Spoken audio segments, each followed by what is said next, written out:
गोरखपुर जिले में मरीजों का सौदा किया जाता है और यह सौदा किसी प्राइवेट अस्पताल में नहीं बल्कि गोरखपुर के सबसे बड़े बीआरडी मेडिकल कॉलेज में होता है।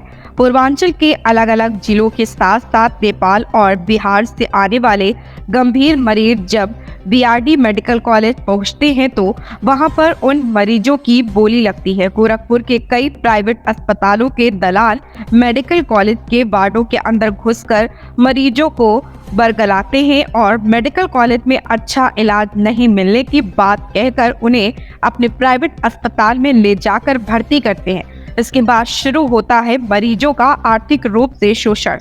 लगातार आ रही शिकायतों के बाद आखिरकार गोरखपुर का स्वास्थ्य विभाग और पुलिस प्रशासन अब जागा है और ऐसे दलालों और फर्जी अस्पतालों के खिलाफ कार्रवाई भी शुरू कर दी गई है। मरीजों को बेचने वाले एम्बुलेंस माफिया गिरोह के डॉक्टर सहित 8 लोगों को पहले जेल भेजा गया था और आज पुलिस ने 7 को जेल भेज दिया है। जेल भेजे गए लोगों में एम्बुलेंस संचालक से लेकर अस्पताल संचालक और डॉक्टर भी शामिल हैं। देखिए, जनपद गोरखपुर में प्रशासन, पुलिस और स्वास्थ्य विभाग द्वारा एक अभियान चलाया जा रहा है जिसमें विशेष रूप से जो पेशेंट्स यहाँ पर मेडिकल कॉलेज में इलाज के लिए आते हैं उसको वहाँ पर इलाज की सुविधा मिलने से पहले ही बरगला करके अपने झांसे में लेकर के प्राइवेट एम्बुलेंसेस के माध्यम से ऐसे हॉस्पिटल्स में कुछ दलालों द्वारा शिफ्ट किया जाता है जहाँ पर ना तो उनको प्रॉपर चिकित्सीय इलाज मिलता है और इसके साथ साथ उनसे भारी रकम भी वसूल ली जाती है। ऐसे भी हॉस्पिटल्स इस तरह के संचालित हो रहे हैं जिसमें या तो जिस डॉक्टर के नाम से वो रजिस्टर्ड है वो डॉक्टर वहां पर खुद ना रह करके वहां पर जो इलाज किया जाता है वो अप्रशिक्षित लोगों द्वारा किया जाता है, या फिर जिस डॉक्टर के नाम से रजिस्टर्ड था वो पहले ही हॉस्पिटल को छोड़ के चले गए हैं। ऐसे अभियान में पूर्व में भी एक मुकदमा थाना रामगढ़ ताल में लिखा गया था जिसमें कई लोग जेल गए थे।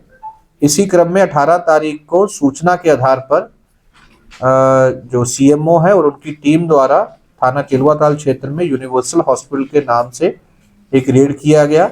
वहां पर भी इसी तरह की स्थिति पाई गई कि बीआरडी मेडिकल कॉलेज से आए हुए मरीज वहां भर्ती थे। इस हॉस्पिटल का रजिस्ट्रेशन जिस डॉक्टर के नाम पे था वो 4 महीने पहले ही लिखित रूप से इस हॉस्पिटल को छोड़ के जा चुके हैं।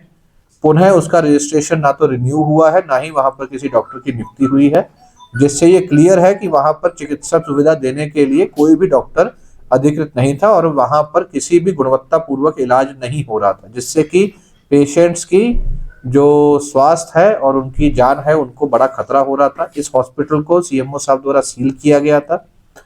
इस संबंध में उनके द्वारा थाना चिलवाताल पर एक मुकदमा पंजीकृत कराया गया है जिसमें हॉस्पिटल संचालक के साथ साथ जिन दलालों द्वारा पेशेंट्स यहाँ पर शिफ्ट किए जाते हैं उनको भी नामजद किया गया और साथ ही साथ कुछ ऐसे वहाँ पर बीआरडी में कर्मचारी हैं जैसे वार्ड बॉयज हैं उनको भी नामित किया गया है। इस संबंध में पुलिस की इन्वेस्टिगेशन में टोटल 7 लोग अरेस्ट हुए हैं जो इस पूरे गैंग के मेंबर है। कुछ लोग इसमें अभी भी वांछित है जिनके लिए लगातार दबिश दी जा रही है।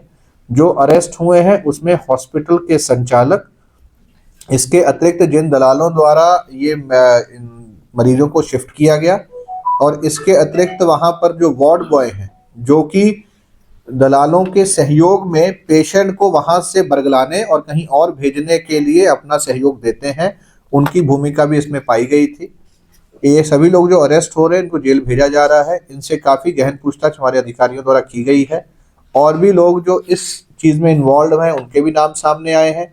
साथ ही साथ और जो बीआरडी मेडिकल कॉलेज में जो वहाँ पर संविदा या अन्य चीज़ों में लोग नियुक्त हैं जो कि या तो अपनी जिम्मेदारी को नहीं निभा रहे हैं या फिर ऐसे दलालों का साथ दे रहे हैं, उनके नाम भी सामने आए हैं।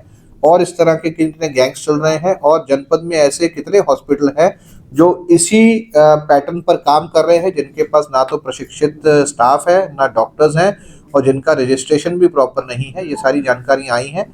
आगे चल के ये अभियान इसी तरह से जारी रहेगा। इनके ऊपर मुकदमा लिख के जेल भेजा जा रहा है और आगे चल के इसमें गैंगस्टर की भी कार्रवाई की जाएगी। सर, एक सवाल ये कि अभी पुलिस के रडार में कितने ऐसे अस्पताल हैं, दूसरा ये अलग अलग घटनाओं में जो ये इन्वॉल्व रहते हैं, क्या हर घटनाओं में कुछ जो लोग हैं उनका आपस में तालमेल है, उनका आपस में कुछ देखिए, ऐसे कई लोग वहां पर पूर्व से काम कर रहे थे, पहले भी ऐसी कार्रवाइयां हुई थी। अब जब सूचना हमारे पास प्राप्त हो रही है तो ऐसे कई लोगों के नाम सामने आए हैं। दर्जन भर हॉस्पिटल ऐसे हैं जो पूर्व में किसी और नाम से संचालित हो रहे थे, रजिस्ट्रेशन ना होने की वजह से बंद हुए, फिर नाम चेंज करके संचालित होने लगे हैं। तो स्वास्थ्य विभाग, जिला प्रशासन और पुलिस प्रशासन द्वारा संयुक्त रूप से और बीआरडी मेडिकल कॉलेज प्रशासन द्वारा संयुक्त रूप से ये अभियान चलाया जा रहा है और हम आपको आश्वस्त करते हैं कि इस समस्या का समाधान जल्द ही कर दिया जाएगा और जो भी पेशेंट अपना इलाज इस उम्मीद के साथ आता है कि उसका अच्छा इलाज बीआरडी में हो, ये भी सुनिश्चित किया जाएगा, किसी की जान माल का नुकसान इसमें ना हो, इसको भी सुनिश्चित किया जाएगा। सर, तो इस गैंग में जो लोग, जिसे आप बता रहे हैं कि अलग अलग घटनाओं में अलग अलग लोग रहते हैं, तो क्या वो सब एक ही गैंग के हैं या फिर अलग अलग? नहीं, वहां पर अलग अलग लोग गैंग के रूप में काम कर रहे थे। जैसे पिछले वाला जो घटनाक्रम रामगढ़ ताल में था उसमें एक अलग गैंग काम कर रहा था, इस वाले में दूसरा कर रहा था, और भी अगर हमारे सामने बात आएगी तो उनके ऊपर भी कार्रवाई की जाएगी। जनपद में स्वास्थ्य विभाग, जिला प्रशासन और पुलिस प्रशासन की तत्परता की वजह से लगातार जो स्वास्थ्य विभाग से जुड़े हुए माफिया हैं उनके खिलाफ कार्रवाई की जा रही है। बता दें कि एम्बुलेंस संचालक और प्राइवेट अस्पतालों में जो सरकारी अस्पतालों से मरीजों को ले जाया जाता है उसको लेकर पिछले 3 दिनों में अभी तक 15 गिरफ्तारियां हो चुकी हैं, जिसमें बीआरडी मेडिकल कॉलेज के संविदा कर्मचारी भी शामिल हैं।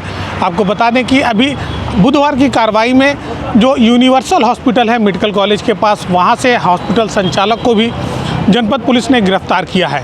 ऐसे में बड़ी संख्या में जनपद में कहीं ना कहीं जो दूर दराज से मरीज आते हैं उनकी खरीद फरोख्त की जाती है और उनके जान के साथ खिलवाड़ किया जाता है। वहीं बिना डिग्री के जो अस्पताल संचालित हो रहे हैं उन पर भी स्वास्थ्य विभाग लगातार कार्रवाई कर रहा है। एनबी भारत के लिए गोरखपुर से निखिलेश प्रताप सिंह।